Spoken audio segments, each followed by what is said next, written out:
Looking to reconnect, recharge, and grow alongside women in agriculture and food? Join the Advancing Women Conference happening November 23rd through 25th, 2025 at the Sheraton Fallsview in Niagara Falls, Ontario. Hear from inspiring leaders who are shaping the future of ag and food, gain practical insights to support your personal and professional growth, and build meaningful connections with like-minded women from across the industry. For all the details and to save your seat, check out the link in today's show notes.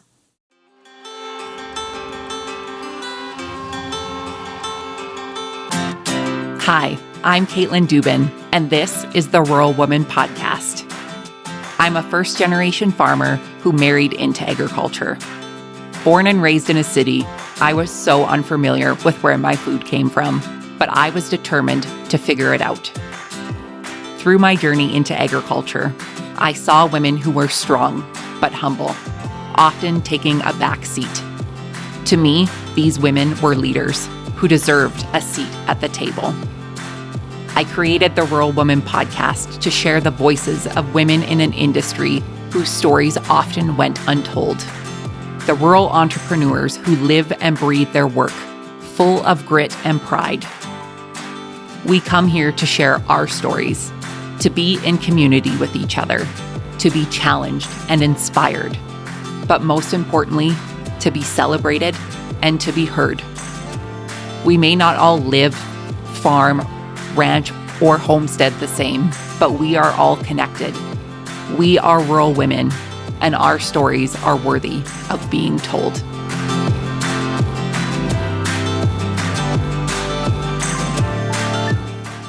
Hey everyone, welcome back to the Rural Woman Podcast.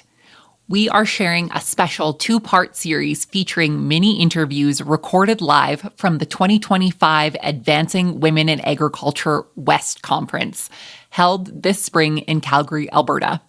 While attending the conference, I had the opportunity to sit down with a handful of incredible women who showed up to learn, connect, and share their passion for agriculture. These short but meaningful conversations highlight just a few of the powerful voices within this vibrant community. Whether you're listening to part one or part two, I hope these stories inspire you the same way they inspired me. Without further ado, my friends, let's dive into this special series of the 2025 Advancing Women in Agriculture West Conference.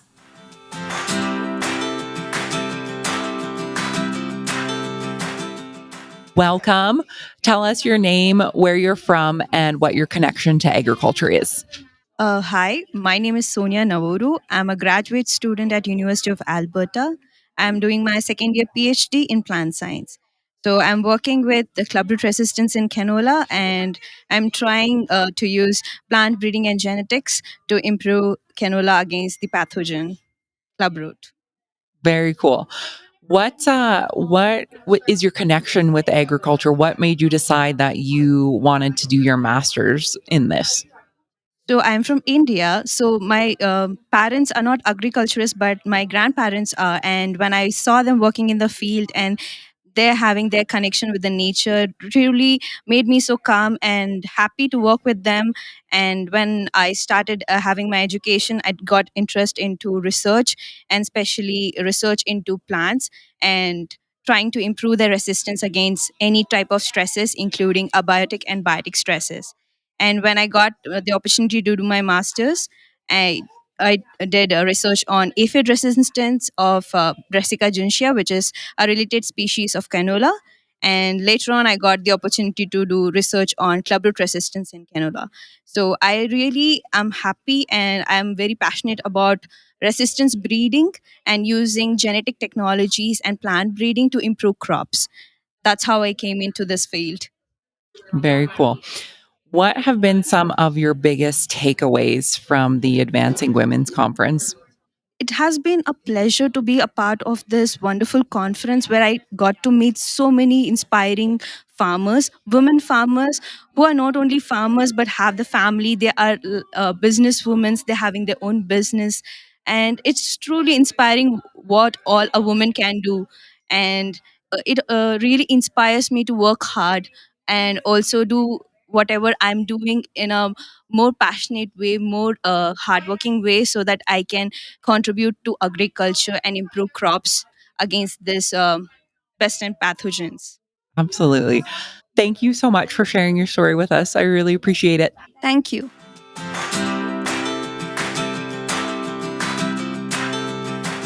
Welcome. Tell us your name, where you're from, and what your connection to agriculture is.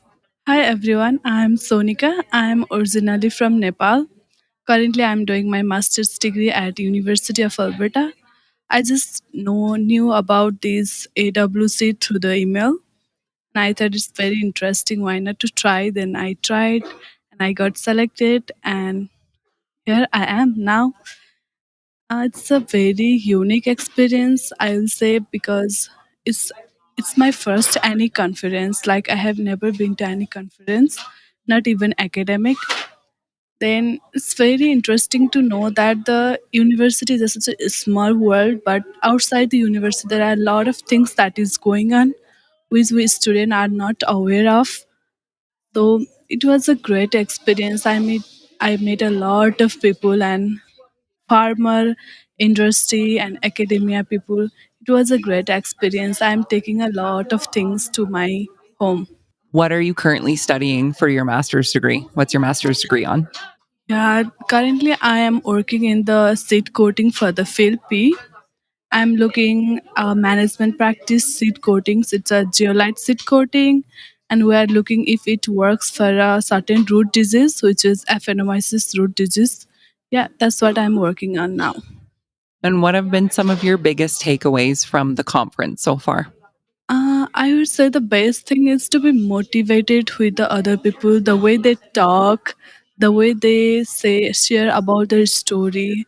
And me personally, I'm very underconfident person. It takes me a lot of time to talk with the people, and but I see people standing in the stage and talking, and they are very good. We as a student, it's a very good big thing that if someone talk with us and listen to us and listen to our stories. So I think one thing I'm taking is to be the confident and developing the more leadership skill. The workshop on the leadership and many other topics has made increased my confidence. I'll say that I'm taking more confidence and more connection. That's amazing. And honestly, I promise sharing your story gets easier the more that you do it. And sitting down here today with me, you've just proven that. So thank you so much for sharing your story with us. And thank you. Thank you. Thank you for having me.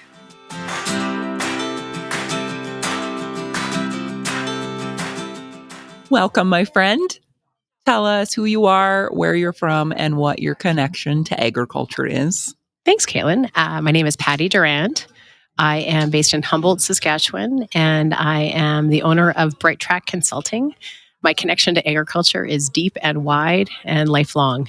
Born on a farm, raised in Toulon, Manitoba, an agriculture degree at University of Manitoba, and I've spent my career consulting and advising farms, and most recently, really drilled down and focused on coaching farm families in transition and succession discussions. Amazing. And if longtime listeners of the Rural Woman podcast are like, I think I've heard this story before, it's because you have. And now I've just got to meet my friend Patti IRL at the Advancing Women Conference. And you did some presentations yesterday. Let's talk about them. What were you presenting on? So it is a topic that is near and dear to my heart and really well suited to workshops. The topic was start where you are and lead the way. The concept being that our global or world perspective about leadership is that we're aspiring to this title when we become the president, when we become the manager, when we become the CEO. And in fact, leadership is a set of behaviors that you can start wherever you are. And so we dug into that and had a ton of fun with it. So good. What was the feedback that you received from the participants? So one of the principles I have in presenting, and it's important to me as an audience member, is I want to both be inspired, but also have some things I can sink my teeth into. What can I do with this? And so the feedback from people was just that. So, Patti, you made me think about this differently.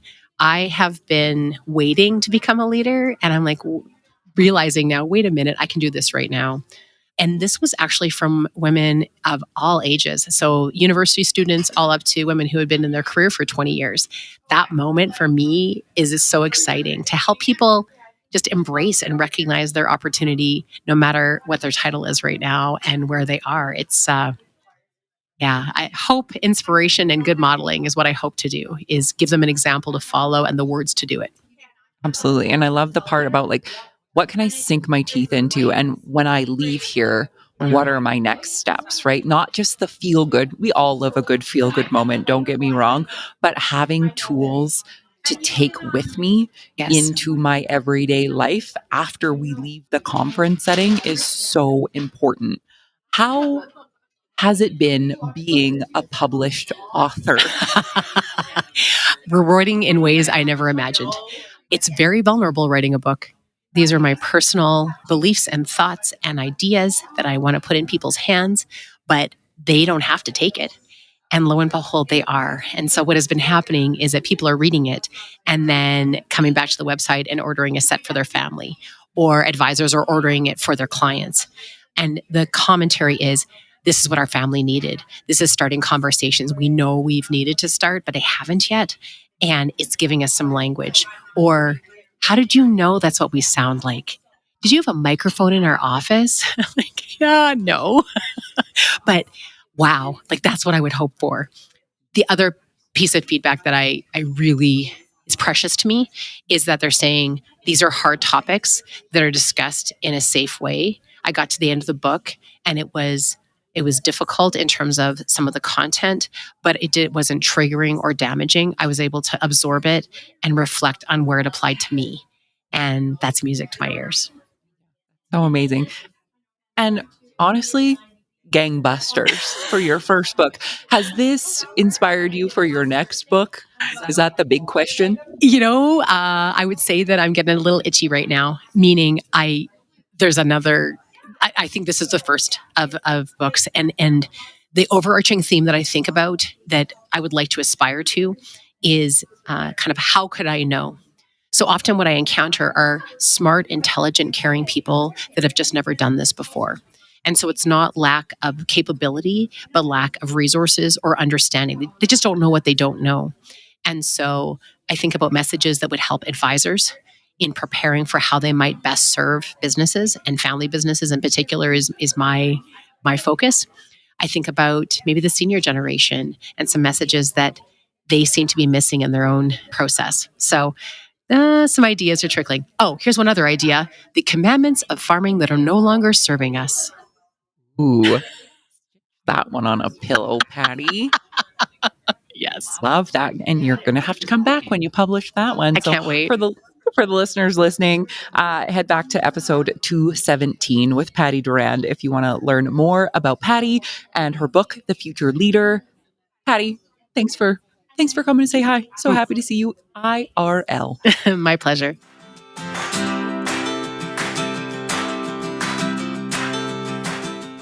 Welcome. Tell us who you are, where you're from, and what your connection to agriculture is. Yeah, so my name is Carly Hilbert. I'm a student who just finished up my degree at the University of British Columbia, so coming here from from Vancouver, Canada.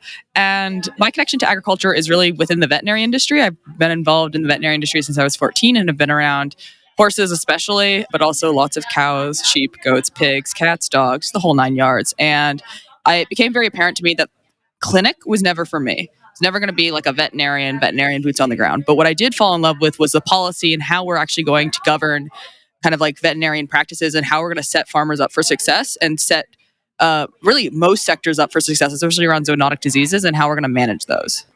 Very cool. And congratulations on recently graduating. Very exciting. What's the next steps for you? The next steps is a master's and combined PhD in September. Also, hopefully at UBC, possibly at SFU, which is another university in Vancouver. So still in the same spot.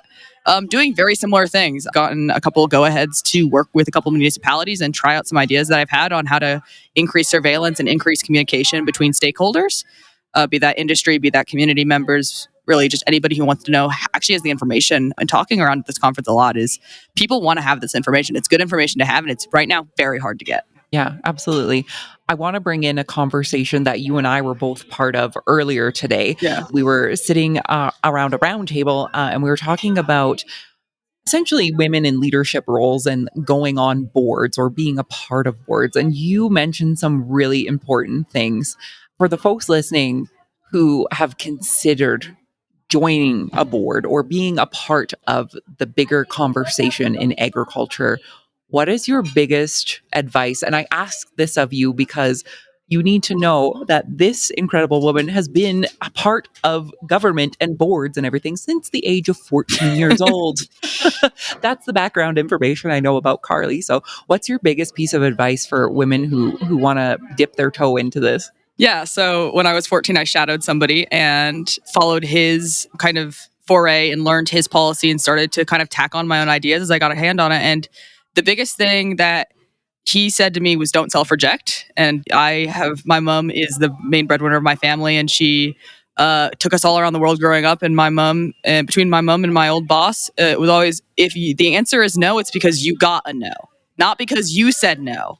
Like, you are never going, like, your rejection is going to be in that letter. Don't let the thought of, like, I don't have enough experience, I'm not the right fit. They'll tell you that. If it's something you want to do, you're going to do it, and you're not going to stop until you get a no. And that, put the anxiety in a box for me. It's like, oh, I can't self-reject. That's not allowed. And that has opened up a lot of doors for me because I'll just apply. Like, I'll just be a little ballsy and apply and see where I go.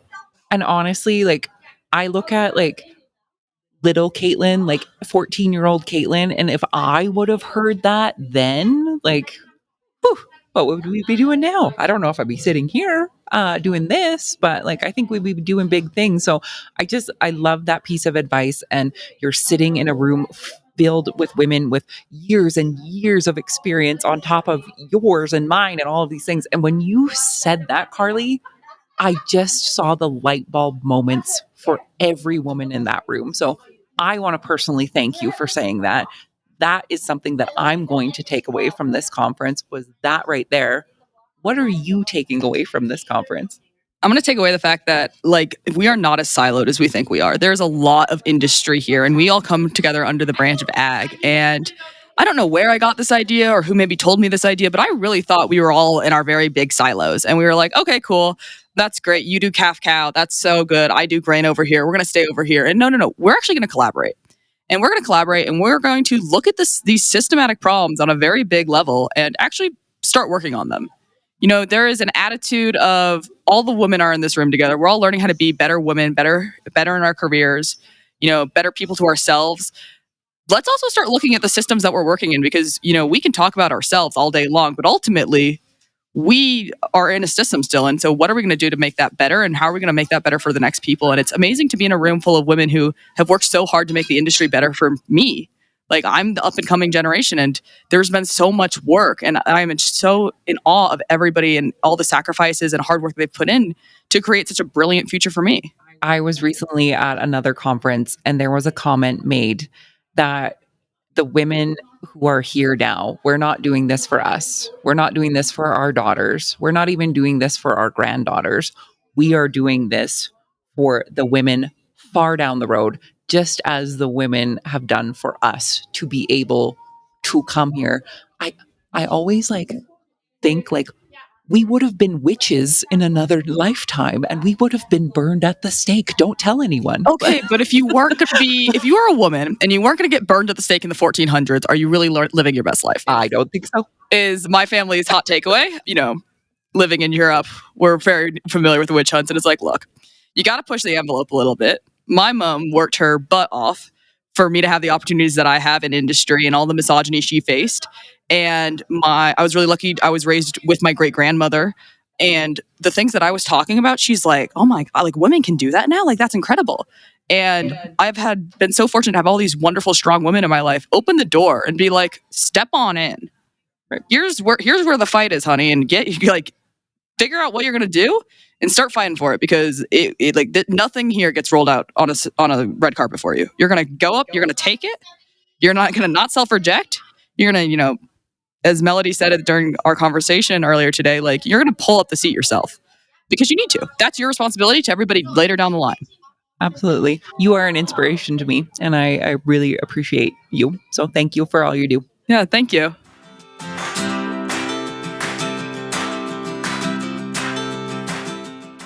Welcome. Tell us who you are, where you're from, and what your connection to agriculture is. Awesome. So my name's Lacey Drozdowich. I grew up and was raised in Abbotsford, BC, and I'm currently a student at Olds College.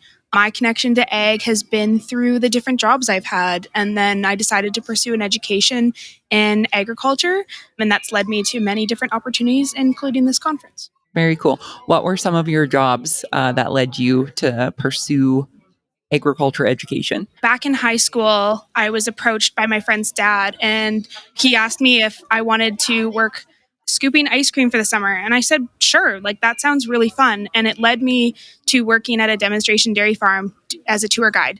So I was teaching other people, mostly kids, about agriculture, and I really enjoyed it. I've also spent time milking cows. I also worked at a lab back at that farm as well, basically just a lab tech for a little while. But yeah, that's about it. Very cool. I'm curious. You mentioned you were teaching kids at this dairy farm, doing tours and everything. As a kid yourself, where did you think ice cream came from? When I was a kid, I knew it came from a cow. But then I'm sure as a kid, I probably just thought it came from that ice cream parlor, really. But I learned at a very young age how all of that stuff was just made, and like that cow's milk turns into so many different products that we all enjoy. And growing up in the city, very much surrounded by so many dairy farms, there's quite a few places that make their own products on site. And so I was very grateful to go and tour those places and actually understand that farm to table concept, but in a more modern atmosphere, I guess you could say. Cool. So tell me what you are taking in school and what you plan on doing with it after. Yeah, so I'm currently in my agribusiness degree program. So prior to that, I did my diploma with agriculture management. And so my goal is always to go back to BC and find a job there, hopefully in like a agriculture education kind of realm, or back to dairy, maybe genetics, something like that. I don't know exactly, but those are kind of my ideas at this point in time. I always hated the question, like, what are you going to do when you grow up? And I used to work in post-secondary education, and it was like, I don't know what I'm doing, like 2 weeks from now kind of thing. I don't know what to do as an adult. Like, nobody tells you this. Yep. So you answered that very well. Thank you. Every time I go home, my family says, so what are you actually doing with your degree? And when do you go back? It's like, great. Okay. Yeah. Have you been to the Advancing Women's Conference before? I have not. No, this is my first year. What do you think so far? It's very cool. I've made some really great connections, especially with other students. I will say it's been really great to meet other people who are the same age as you, also pursuing the same direction of education, but maybe at a different institution. So getting to compare notes kind of thing, what you're learning, what they're learning, but also connecting with different industry experts has been really cool, because we just don't get that chance to do that on campus. Obviously some of our teachers do come from industry and then come and teach us what they know. But this is a very different atmosphere, and I've been really enjoying it. Awesome. Thank you so much for sharing your story with me, and good luck in your studies. Thank you.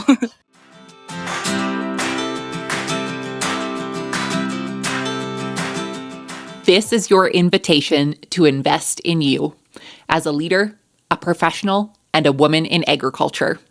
Mark your calendars for November 23rd through 25th, 2025, and make your way to the Sheraton Falls View in Niagara Falls, Ontario for the Advancing Women in Agriculture Conference, a powerful event designed to support, connect, and uplift women across the agriculture and food industry. Whether you're a student, producer, entrepreneur, or working in the agribusiness field, you'll walk away with fresh ideas, new connections, and the confidence to keep moving forward. Through sessions focused on communication and coaching, mentorship, networking, financial confidence, health and work-life balance, career planning, and goal setting, AWC gives you the tools and inspiration to thrive in every part of your life. With a strong history of bringing together women from across Canada and the US, the Advancing Women Conference delivers world-class speakers from industry experts to motivational leaders. Don't miss your chance to be a part of it. Head to the link in today's show notes or visit advancingwomenconference.ca to register.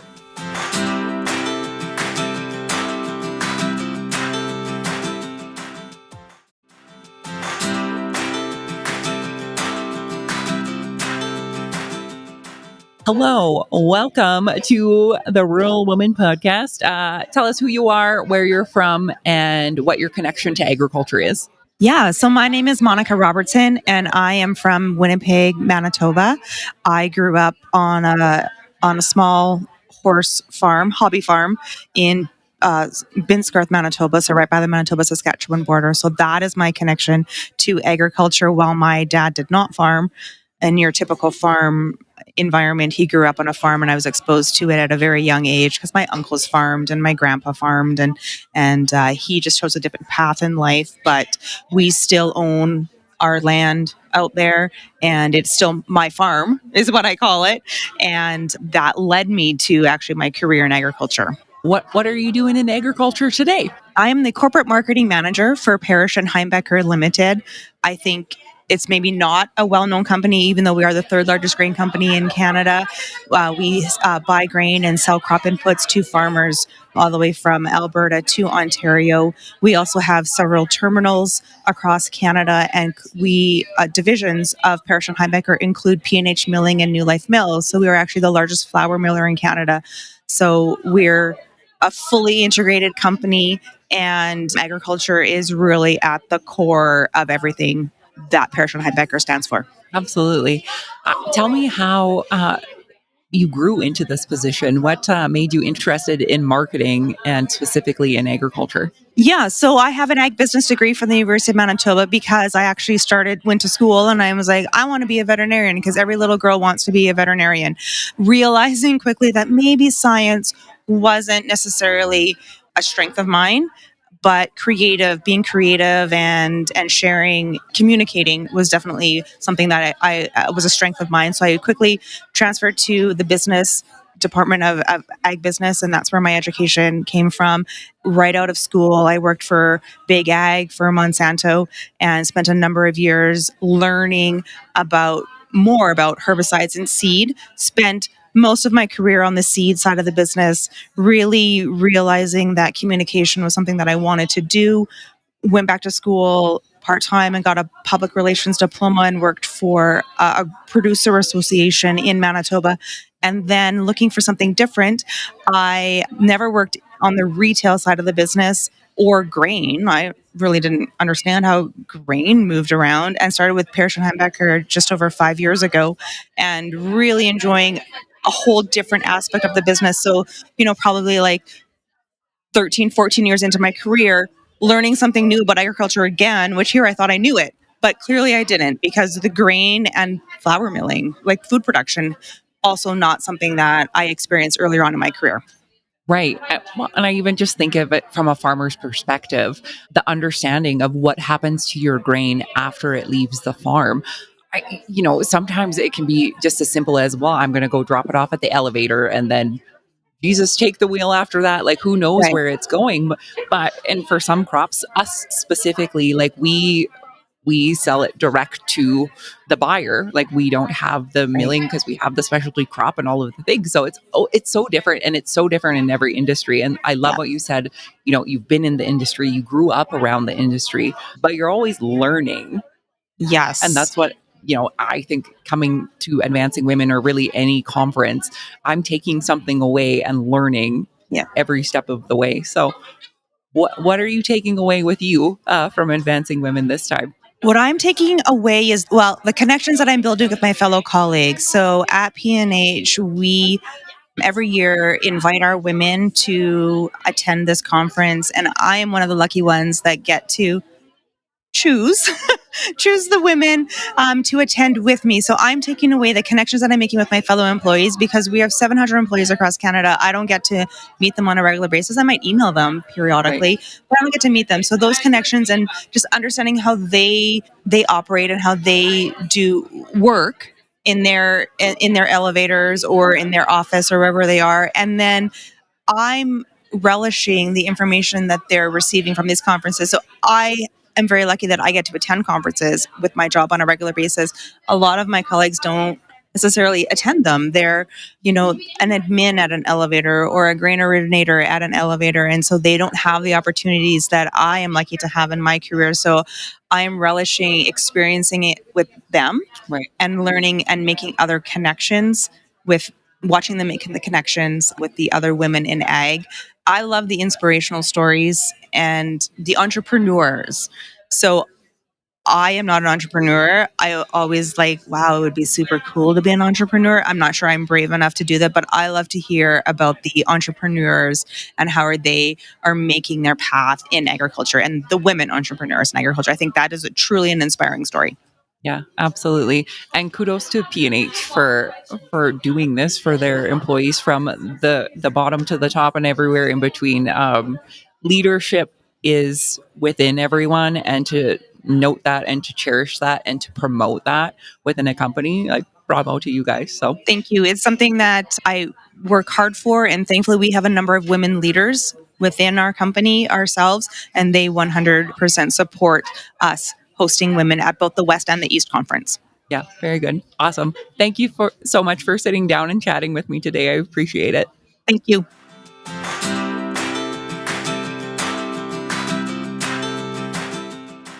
Hello, welcome.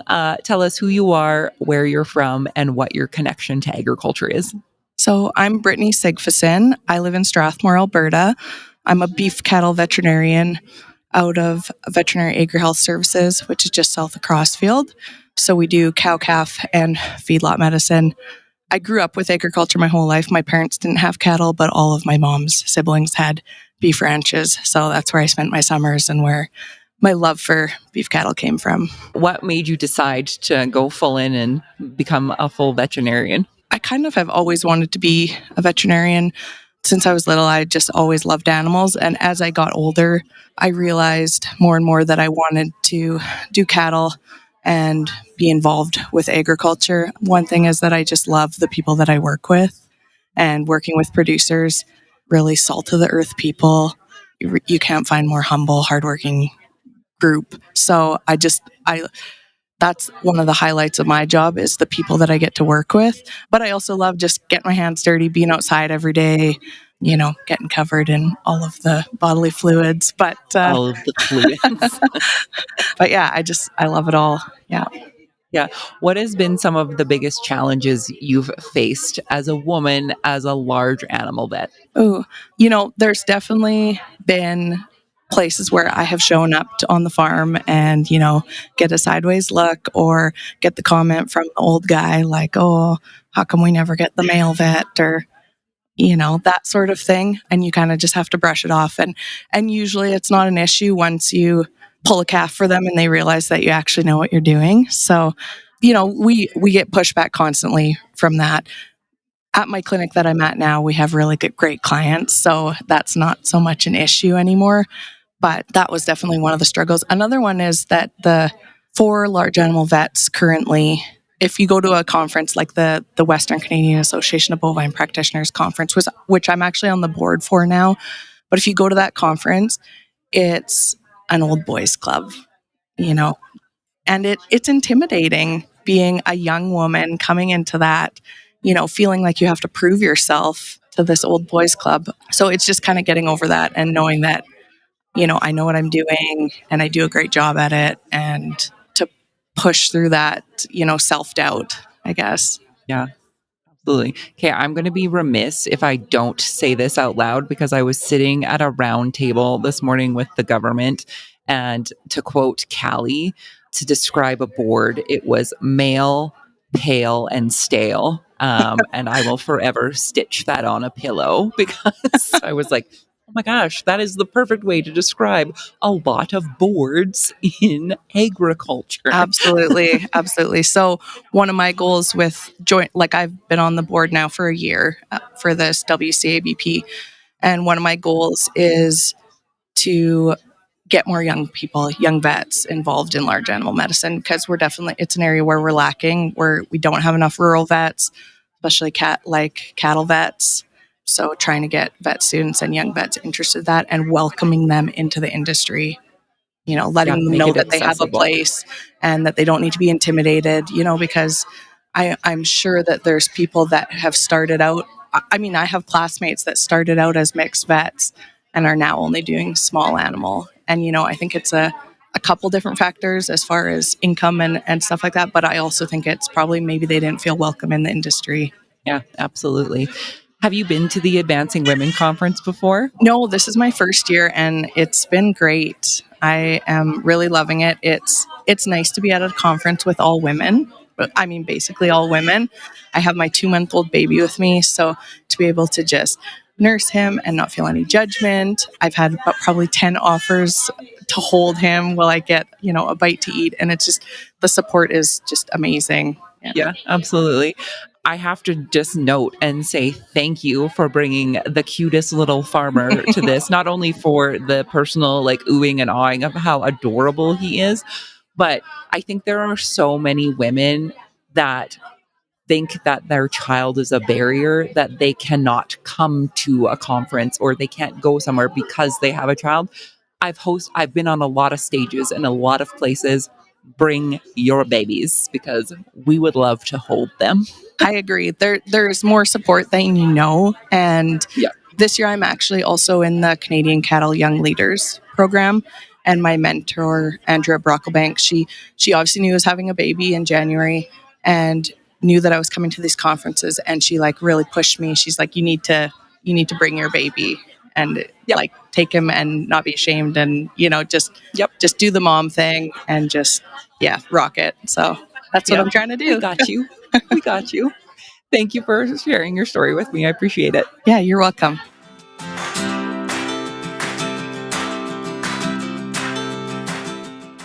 Welcome. I'm so excited to be sitting with you. Tell us who you are, what your name is, where you're from, and what your connection to agriculture is. Yeah, my name is Desaray Skretting. I am one of the sponsored students here at AWC. I am with Yorkville University, so I'm in my Master's of Counseling and Psychology program. I am just about to start my practicum in May here, where I'll actually be taking my first clients. And my connection with agriculture is I grew up on beef production. We also had crops and cereal grains in southern Alberta, close to Lethbridge, and I've been working in the veterinary industry part time while I've been going back to school. So, a few different feelers out into the agricultural industry there, but this is just the perfect conference to kind of bring it all together. Absolutely. What was it about psychology? What was the draw there? Yeah, so I definitely did not start in psychology. I started it with my major in biology, and I wasn't quite sure the route I wanted to take. After my first few psychology classes, though, in university, I switched my majors. So I graduated with my undergraduate in psychology, my minor in biology, and then I was hooped. I didn't know where I wanted to go from there. And I knew I wanted to work with people, and I had a love and a passion for biology as well, and I had no idea where that was going to go. And it wasn't until I just restarted my master's program after working in the veterinary field for a little bit that I wanted to somehow find something someday that would blend the two together. So the end goal now is to open up an animal-assisted therapy practice that, while it incorporates animals into a therapeutic program, also works with people that perhaps have come from the veterinary industry, veterinarians, vet assistants, and now a little bit into the farmer and agricultural world as well. I help volunteer with the National Farmers Mental Health Alliance, who I'm sure you've had on here as well. And that's been an amazing opportunity to kind of connect those two areas as well. Tell me what you were taking away from the Advancing Women's Conference. Oh man, what am I not taking away? The biggest thing that stood out to me was last night at the supper, and I got to sit at a table with amazing women, and they were talking about things that were powerful in the sense that I had never heard women talk about such regular things like the importance of communication, but also, just politics. I had never felt so empowered sitting around these women and listening to them talk about things in an interesting way. I had only ever heard these kind of conversations come from a primarily male audience. And I'll be honest, it kind of sounded like Charlie Brown's Adults when I had sat and talked about it before, where they just start talking. Wah, wah, wah, wah. And these women made me interested. And these women made me think that my opinion was valued. And coming up as a student, your opinion usually is just, sit and learn and listen.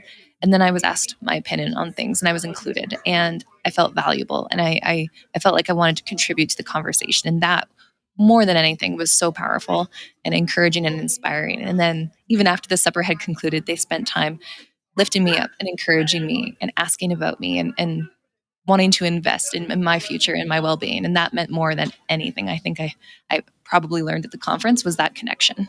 I know what table you were sitting at and the women in which you are speaking of. And once you're in that circle, they don't let you go. And that is something that I think is very special, not only about women in agriculture. Well, no, I'm going to say specifically about women in agriculture because we are so isolated in a lot of things and things can seem really abstract and abnormal to the quote regular person.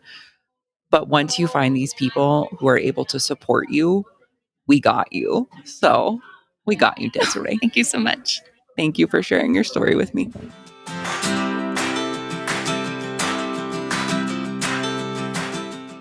Hello, welcome. Tell us who you are, where you're from, and what your connection to agriculture is. My name is Jessica Larsen. I'm originally from PEI. I go to school in Nova Scotia at Dalhousie's Faculty of Agriculture.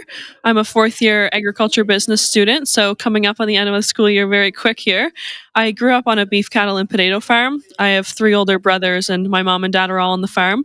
And a very big family, all in agriculture. One side of my family had 26. I have 25, I guess. There's 26 first cousins and only 7 women. So surrounded by men was a very big part of my life. And now I'm just trying to find that spot for me.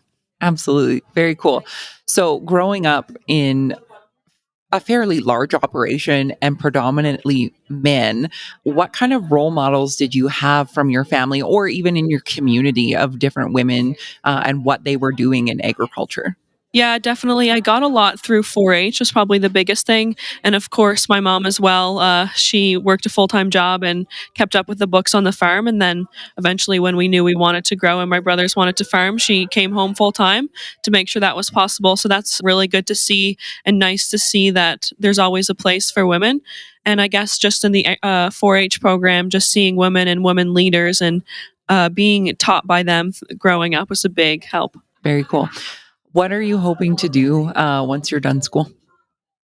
So right now, my path, I've done research the last 3 summers, 1 summer with Ag Canada and Bible Hill, 2 summers with the PEI Department of Agriculture. So I like that research. I like being out in the field. I like helping the farmers. I like finding solutions or being part of finding the solution. So right now, just looking, and I guess more into the plant science side of things. So just looking for a route there right now, just looking at jobs with Ag Canada again, McCain's, and other local businesses and small companies. Very cool.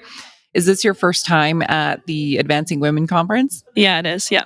What do you think so far? It's really nice. It's really cool to hear all the stories and get to meet everybody. And again, people that are a little bit older and have the experience in the industry, but as well to hear other students and their pathways, where they are, what they're taking, and whether it be they're still an undergrad, a master's student, or a PhD student, just learning what they're doing, where they've come from, how they got to where they are. And again, the older generations and the influence, just seeing how they got to where they are as well. It's really inspiring being in a conference, a hotel full of women that all have something in common.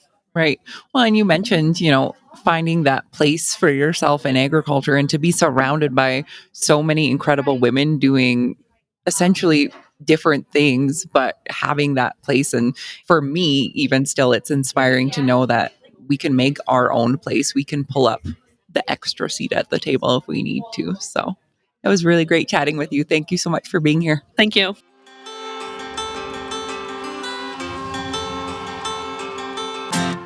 Thanks for listening to the Rural Woman Podcast. The Rural Woman Podcast is more than just a podcast. We are a community. A huge thank you to the Rural Woman Podcast team, audio editor Max Hofer. A special thanks to our Patreon executive producers, Sarah Riedner from Happiness by the Acre. To learn how you can become a Patreon executive producer or other ways to financially support the show, head on over to wildrosefarmer.com to learn more.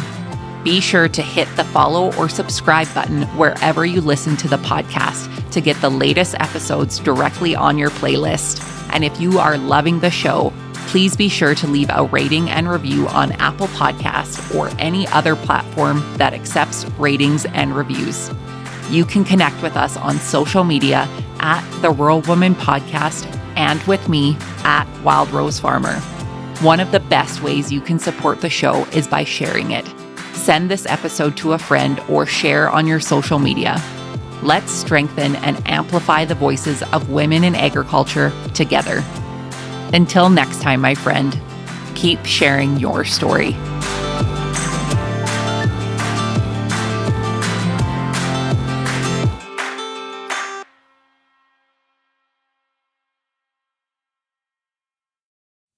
Did you know that you can get this same great episode of the Rural Woman Podcast ad-free?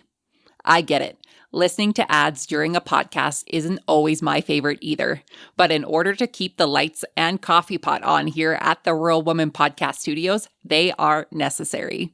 I am so grateful to each and every one of my sponsors, but if you yourself would like to skip the ads while supporting the show, consider joining me over on Patreon.